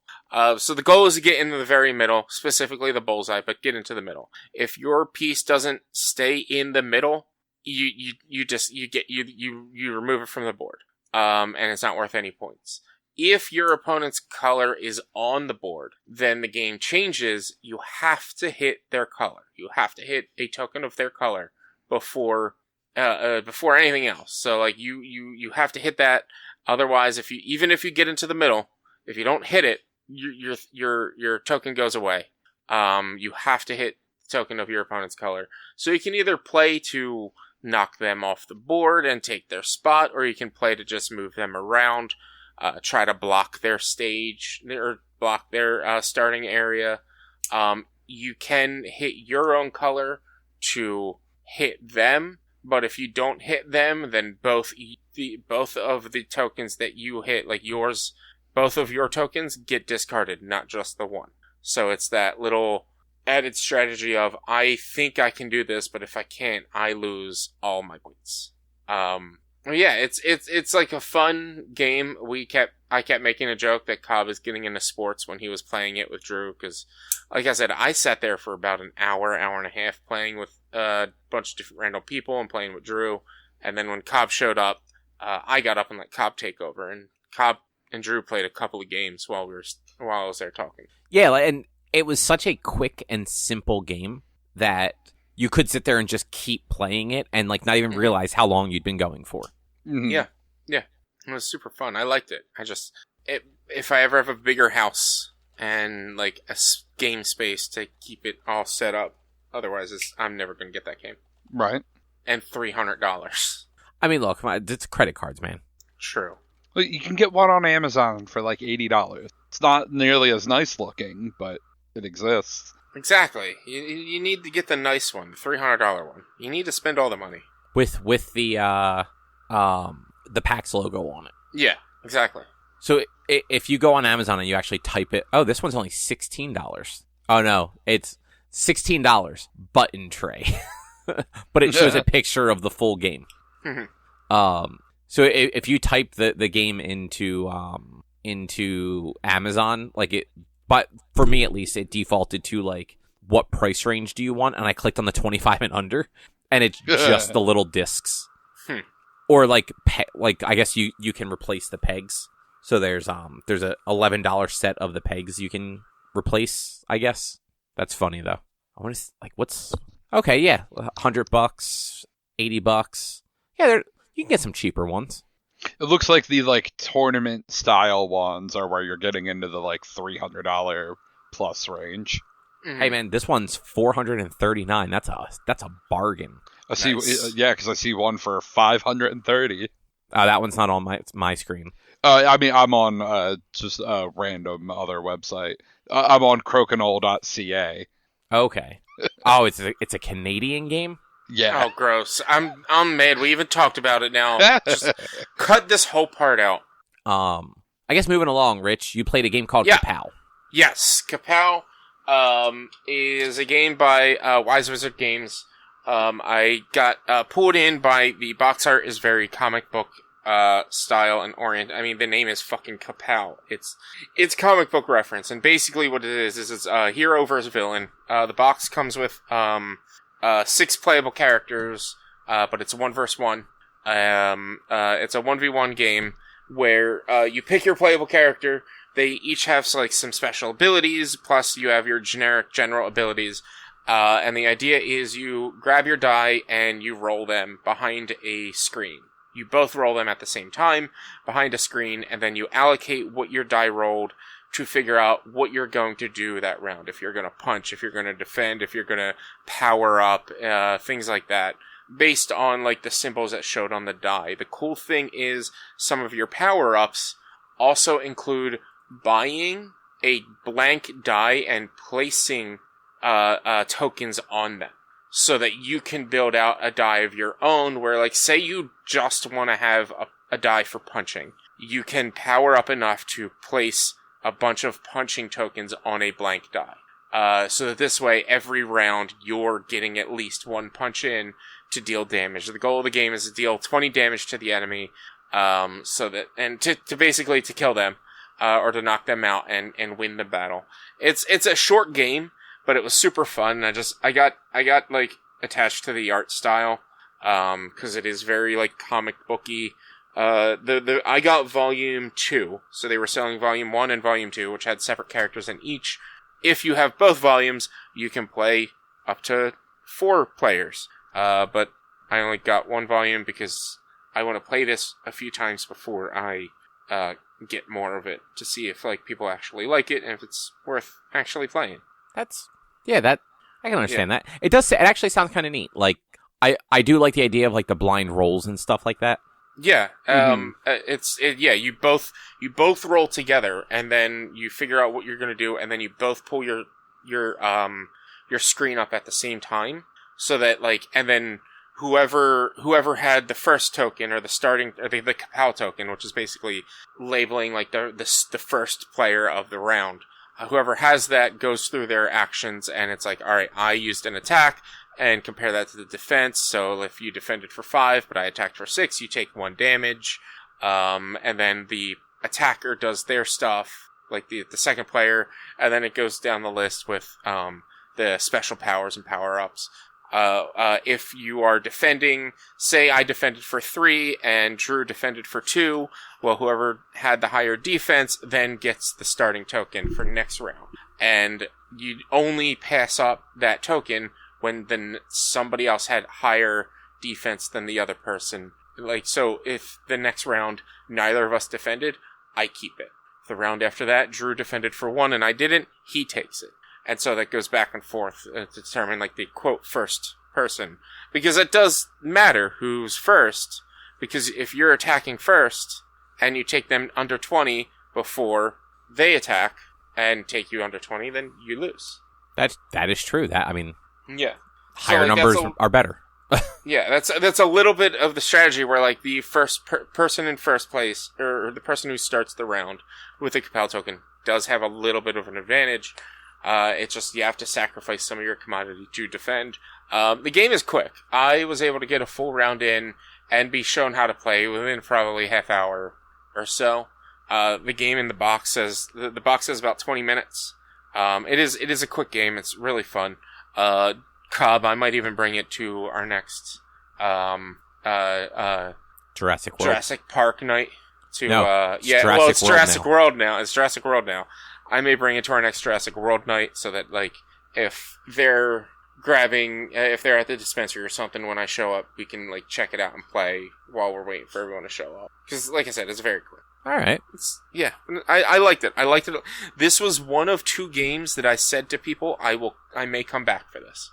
I played a few games and checked out a few games where I was like, I have to think about it. I'll come back tomorrow. I might get it tomorrow when I come back. Because it's just like, it was getting to that point where I'd already spent $120 on Friday, plus food and whatever, and I still had the rest of I think I walked away this weekend spending, and it's not bad. I think I made out pretty good. I spent maybe about $350 total for the weekend for everything that I got. Not too bad. Yeah, it really isn't bad. Yeah. Could be far worse. It could have been much worse. And then the last thing that we had on here from you was Freelancers? Yeah, so there was this game, Freelancers by Plaid Hat Games, that I didn't get to really demo or learn to play, but like they had it out and it seemed very interesting. It's another one of those like tabletop games that you use an app on your tablet or your phone or whatever to help play, and it is basically a DM-less RPG. So the app will do all the DMing for you. There's like some audio, some dialogue that the app will do with, I think maybe with voice acting. I'm not really sure. I can't 100% remember. But it's basically you get two different sides of your sheet, your character's race, your character's class. You set up whatever module you're going to run for that session. You open up the app and it'll just tell you what you can do where you're at. And you can either go directly towards your objective or you can go and explore around. One of the objectives they were telling me is like you're in a town, you can just go lift boxes. And if you go help somebody lift boxes, you increase your strength stat by 1. Or You can go make some money and then go to the shop, and you can just do all this stuff, and the app will run the DMing for you. So this way, for people who are the forever DMs, they get a chance to actually be a player. So it is an RPG, but it's an RPG. You can't really say an AR RPG, but yeah, maybe like more of an AR type RPG. Like it's a DM-less RPG, which I like the idea. And I want to get into it. I want to check it out. Honestly, I think this would be a really fun game to try to play on stream or with people online, because you can just share your screen of the app of the game being played while you're showing like the game board and whatever, and everyone can make their choices over the internet. I feel like this would be a better game to play as a RPG D&D night than maybe D&D would be to play over the internet. That's fair. Yeah. The only downside is you're playing over the internet. Well, I mean, yeah, but like this, I feel like this would be that's the downside to playing D&D on the internet, is you're playing on the internet. Like me and Drew had this conversation this weekend. We're both kind of done with the internet. Well, not done with the internet, but you know what I mean. Like we're done. You don't want to play games like that online. You want to play them with people. We also don't want to record PodQuest on the internet anymore. Yeah, but I don't feel like dragging everything to your place. I have everything at my place. You don't. I still have to bring laptops and microphones and shit. I have a PC, and you just would need to bring microphones. I have a switchboard and everything else. Yeah, I just don't feel like doing that. Lazy. So, to be fair, Wednesday's also the worst fucking day for that for me, because I'm out of the house all day. Well, this is behind the scenes stuff we can talk about but I'm just saying in general, like me and Drew, we had a conversation, like in general, we're like overdoing stuff over the internet. And so like part of my D&D campaign that I have with Drew, that we play over the internet with my friend, with people from Cincinnati and everyone who lives in Jersey, like it's like I don't really have the push to play that often because it's over the internet. I don't want to do it anymore. Yeah, it just doesn't hit the same. Yeah. But I feel like a game like this that like isn't very RP heavy, and it is kind of just a board game with RP elements, would be a little bit more entertaining, or will hit the same or better than playing D&D over the internet. Yeah, and like the way you would describe this game, like I could see that being more fun than D&D on the internet. Yeah. So like I get that. Yeah. But it's a game that I definitely want to play and check out.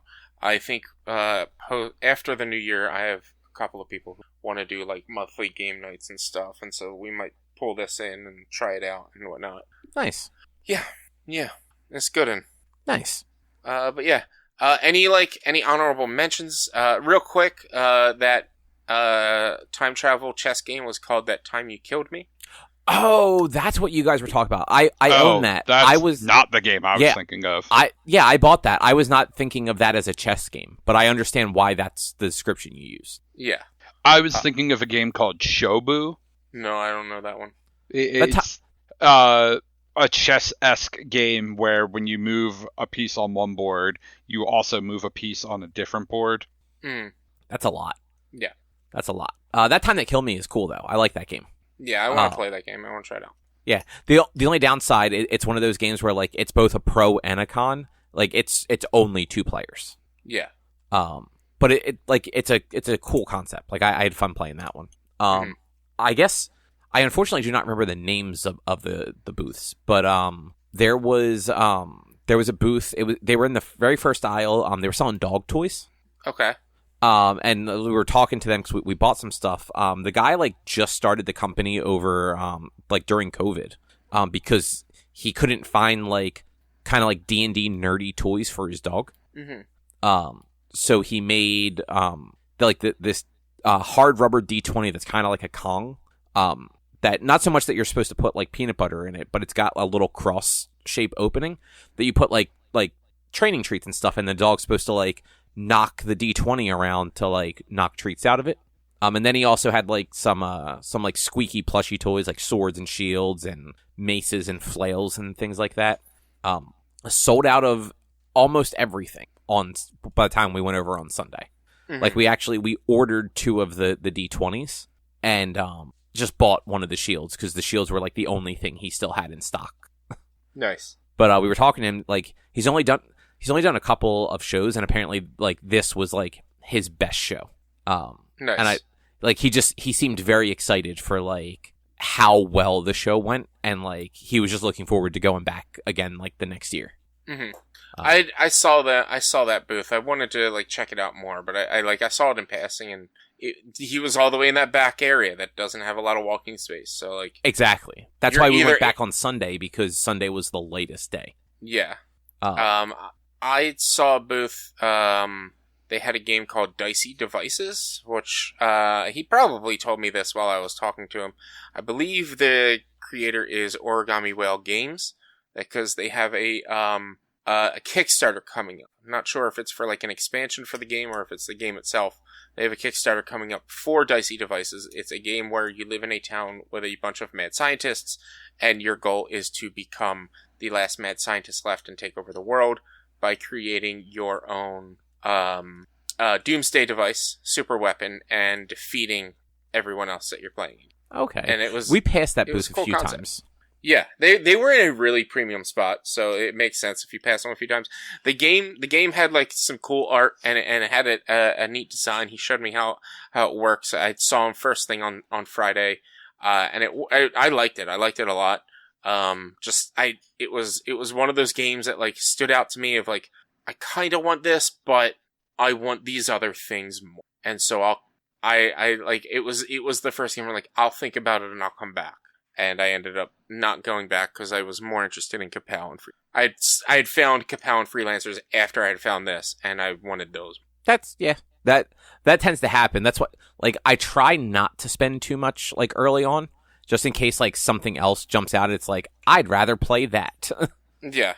Well, and that's like I specifically hold out at least $100 for like the $60 donations, and then like other stuff every year. But then it's like, then I have to like manage my money after that. So like the $120 on Friday was like, that was budgeted in, and then everything else is more of a, all right, treat yourself kind of thing. Right. Yeah. Like we it's just a given that we're going to do the whatever that's the booster box. That's the word I was looking for. Like we do those every year. Like we're not going to not do them. So like that's a $60 that we expect to spend. And then anything else, like we didn't spend that much. Like what was it? It was 60. So that's 120. We only spent like 150 on games. A little, maybe a little bit more than that. Mm-hmm. Cause like the only two like we bought a $60 game, a $30 game, the booster box, and then we had a couple other like cheap things. So like under 200 for sure. I think in total I was about 320 to 350. But didn't you say that you were buying a couple things like as gifts, or were these all just games for you? This is just in games. I know Kapow and Freelancers were 100 together, and then the 120 on the booster boxes. And then Ray Racers, I said Ray Tracers. Ray Racers and, I think Ray Racers was 40. So yeah, probably around $300 total for games. And then I bought $100 in merch for PAX, because that was the oops, of the weekend. And not that I regret my purchases, more of just like, I didn't mean to spend this much. But when they told me my total, I felt bad saying, put some of this back.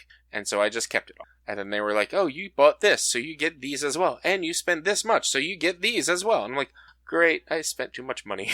Whoops. Yeah. Like, I think in total for the weekend it was about $500.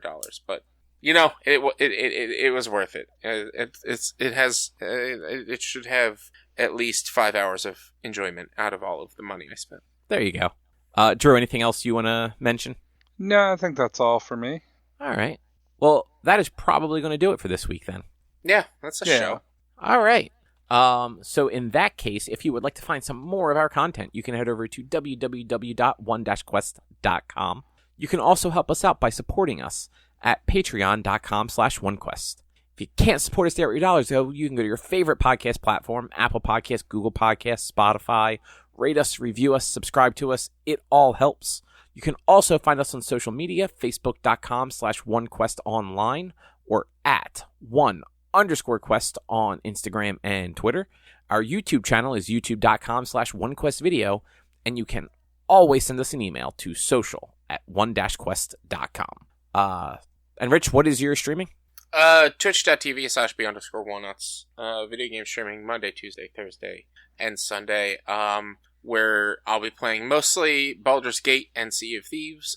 This past Tuesday, me and Timmy finished We Were Here Forever. So next Tuesday we'll be doing We Were Here Expeditions The Friendship, which is only about a 2-hour game, and I'm going to give him a Christmas break and some time off so I can spend more time playing all of the RPGs and other co-op games that I have that he's not interested in.